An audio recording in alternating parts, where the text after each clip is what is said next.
Well, hello everyone and welcome to my fall front porch makeover. I went yesterday up to my local pumpkin patch up at Bricks, just several blocks away from my house, and I just went kind of pumpkin crazy, maybe not as much as I normally do. Nevertheless, I came home with quite a few gourds.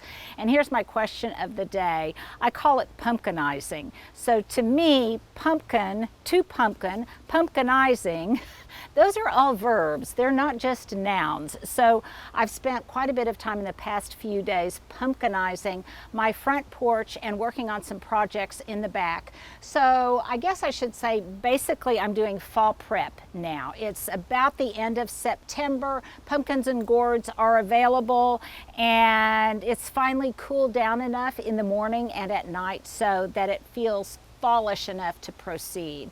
So number one, I started out, you guys saw this in a previous video where I have my Together Weather Terrain iron floral wreath, and it's been up for a while. And then I just have pumpkinized a lot all over the front porch. So let me start here with this little tip. So I've got one of these knucklehead pumpkins. I learned the name of it when I was up at Bricks. Carrie told me what it was. And I wanted to sit it in one of these English urns that's part of my QVC collection, but I didn't want it to squish this gorgeous, perfect paleted orange and yellow lantana that is just perfect for this time of year. Plus the monarchs are they just love it as well. So I didn't want to squish it. So I just tucked a plant stand into the pot. That elevates the pumpkin so you can see it from the street, and it also keeps it from squishing my lantana. It looks like a really cool pumpkin finial. Now I also put a little bit of a shiny glaze on this, and I'll show you how I did that. So from the street, it really stands out. So Stuart, we want to make sure that we do a from the street view so people can kind of see what the front porch looks like in totality. And I love having my American flag out with all of my pumpkins because it seems very Americana. So let's move down a little bit. Stuart, be careful, because this is one of my projects that I'm going to be working on pretty soon. These scented geraniums that I have in these planters right here are not cold hardy. So I'm going to take them out of this long rectangular concrete planter, and I'm going to replace them with these wintergreen boxwoods. So I'm going to do that a little bit later when I'm ready to put those in the greenhouse. So these are just kind of lying in wait. But I also have some more really fun pumpkins that are here, and they just kind of run up and down the porch. So immediately you get this jolt of orange and yellow and fall by looking towards my front door. Now I also like to place a couple of them on my bench, kind of like pumpkin throw pillows, I guess. This is a really fun idea, you guys. If you've got any kind of tutor, whether it's metal or wood, I love being able to put, let me move this out a little bit, Stuart, so I can show you what I did. I loved this pear-shaped pumpkin. It was about as perfect as can be. So I put a glaze of enamel on it, and then of course I've got a little Jack B. Little pumpkin here. If I put these and I was able to fit this, obviously I had to be selective about what would fit inside the confines of the metal at the top of this tutor. This one did fit, but it was too small and it would have just fallen through the circular portion of the tutor. So I just took an aged, dirty wooden tile, woody looking, I should say, tile, put it in here as a platform, and then I could rest these pumpkins on top of them. I love the way they look. It's got a very, kind of a regal look to it, I think, with the finial on top. And definitely you can see it from the street, and that just jolt of perfect pumpkin is, I think, really pleasing and attractive to the eye. But where I really had fun playing with the pumpkins was probably in my window box area, because the lantana in orange and yellow just made the perfect muse, the perfect inspiration for the gourds and pumpkins that I wanted to put in here. You'll notice that there's no white ones, there's no gray ones. It was strictly an orange and yellow tableau that I wanted to create here. So I've got them tucked into the base of this Eugenia topiary. And here's another question for you guys. I'm always asking your opinion on things. I've been struggling this year with, do I want to cut off this bottom section and have it just be a standard Eugenia topiary, or do I want to leave it and have it two-tiered? So that's just a question that I'm asking you. It's going to be going into the greenhouse pretty soon anyway. But the lantana has just been spectacular. I didn't need to add any additional mums or asters or any other kind of fall flowers. I think that this is just dramatic and punctuational enough. So I just tucked in my gourds. You'll notice that I took some cuttings of some coleus and I tucked in a little bit more of that. This, by the way, you guys, this is my favorite pumpkin of this year. I love its shape, but mostly I love that stem, which, by the way, when I bought it was still very fresh. So I gave it a little sheen. When it cools down a little bit more, I'll put one of my battery operated candles in one of my lanterns that was part of my QVC line. It's a little bit hot now and I'll wait till nightfall to do that, and then I'll make sure to illuminate it. Then I've got more of this golden coleus at the end and this bicolored purple and green coleus. I've got more lantana down here in this pot. And then I just absolutely fell in love with these mammoth kale. I got these at Bricks also, and I just tucked them in their plastic pots. I just tucked them into these Kobo baskets that are also part of my QVC line, and I don't have to worry about watering them because all of these things are waterproof. And these, I think, are going to be absolutely gorgeous. And if the cabbage loppers don't get them, or cabbage loopers, however you pronounce it, don't get them this fall, then hopefully they will continue to be beautiful until next spring. So that's kind of how I decked out this area. And let me show you a couple of tips that I do to make them more striking from the street, to really beautifully capture the sunlight, the golden sunlight that's kind of low in the sky this time of year, and also to protect them a little bit. So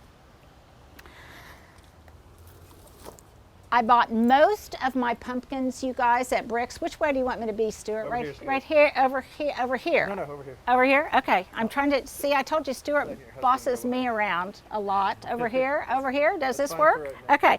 So I went to Trader Joe's, and in addition to all of the pumpkins I got at Bricks, I realized I needed more small pumpkins. So I went to Trader Joe's and I got even more. A lot of them I'm using them inside. Some of them I'm using in a project in the back, but let me show you my little trick. So what I like to do is take my pumpkins and a cardboard box, which works brilliantly on a windy day like today, because I don't have to worry so much about the wind spraying all of this enamel back at me. So I've got my unglazed pumpkins here, okay? And then I've got my partially glazed pumpkins here. And you can see that, can you see, Stuart, that one is shinier than the other? Okay, this one I just have a little bit of a sheen on. I don't coat the entire thing. I just give a spritz, typically to, about the top 2/3 of it, so it will capture the light. And how I do that is I just put them in a box. And by the way, you guys, look at this. Isn't this glorious? I love collecting huge leaves this time of year. And these should be really glistening, aren't they, Stuart? Can you really see these? These look beautiful inside with just a select few pumpkins or gourds sitting on top of them on your dining room table or in a living room vignette or something of that nature. I'll show you some of that later.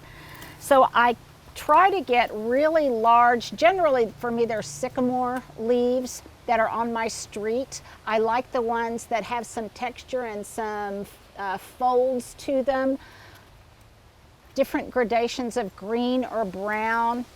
And I spray those, big ones and small ones, and I use these in all sorts of different ways. And the spray enamel serves to not only protect them, but it keeps them from drying out even more, so they retain their color a little bit better once I bring them in. And I'll just give them a little spritz like that, the areas that I haven't already sprayed. But when I'm doing it in a box, I just get a cardboard box. I put them in here. Make sure to shake your can really well. Now this happens to be a Rust-Oleum triple thick glaze. And I'll put a link below to a different option. It doesn't matter what the brand is. And you can get it in varying degrees of sheen, whether it's really high gloss or kind of matte or satin, whatever your preference is. And then you just give it a good shake, and then I just spritz them. Sometimes what I'll do is I'll even position them first, and then wherever the sun tends to glisten off of the top of the pumpkin, that's where I will spray. So for example, in here, I could go ahead and position this and then just give a little spritz to the area that was capturing the sunlight. That way I don't spray the entire thing. Now, it protects them a little bit from squirrels, not a lot from squirrels. So what I do is this time of year, when I'm not working so much in the garden, on my daily rounds, I kind of check my pumpkins daily to see if they have any kind of squirrel damage.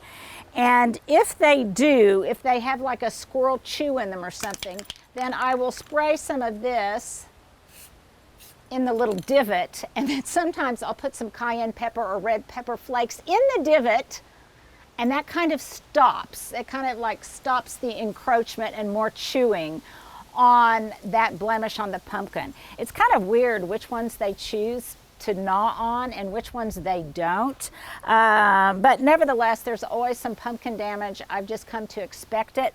Last year, I even found some of my little pumpkins that were on the roof of my garage, where they took them up on top of the garage to dine. So that's just the way it is. And it really kind of depends on the year whether I have more or less squirrel damage. So that's kind of what I do. Some people say you can sprinkle cayenne pepper or red pepper flakes. That works as a deterrent, or hair out of your hairbrush. I haven't found either of those to be very effective. You could also use some rodent repellent. It kind of works, but it smells horrific, so I don't particularly like to use that. You might try deer repellent. I basically just keep an eye on them and address the problems as they arrive. Or sometimes I'll just turn the chewed part to the back and the good part to the front, and then compost them as they get really eaten up and destroyed. So those are just a couple of tips of what I'm doing in my front porch styling. I will show you some other little styling vignette tips for fall decor inside and out. I'll be pretty soon walking my neighborhood and stuffing my pockets with little foraged acorns and pine cones, anything that I see that looks like it might be fodder for my spray enamel, or that I want to use inside, because I really like to use natural decor. But honestly, could anything be more beautiful than just one of these glistening leaves in all shades of mahogany? Hope that gives you guys some tips for a fall refresh for your front porch. Well, if you've held on this long for the fashion epilogue, that's great, and here it is. If not, just move on to the next video. So today's fashion epilogue is brought to you by, I guess, my sunglasses, which are Armani Exchange from Nordstrom Rack. Someone asked me how many pair of sunglasses I have, and I have many, many. It's a nice way to accessorize, doesn't take up a lot of room, and it really can elevate and switch out the look that you have with sometimes the same clothing that you might wear over and over again. And another reason I have a lot of pair of them is, quite frankly, because I don't lose them very often, which is a good thing. I don't often give myself compliments, but I'll give myself that one. My earrings are Cinnabar drop earrings that I got from my sister Meg as a gift. My top, I love it because it segues beautifully from summer into fall because of the colors, is Madewell from last year. My jeans are also Madewell from last year. My shoes are Tom's. I love these. They're so comfortable and they don't get too hot because they are perforated.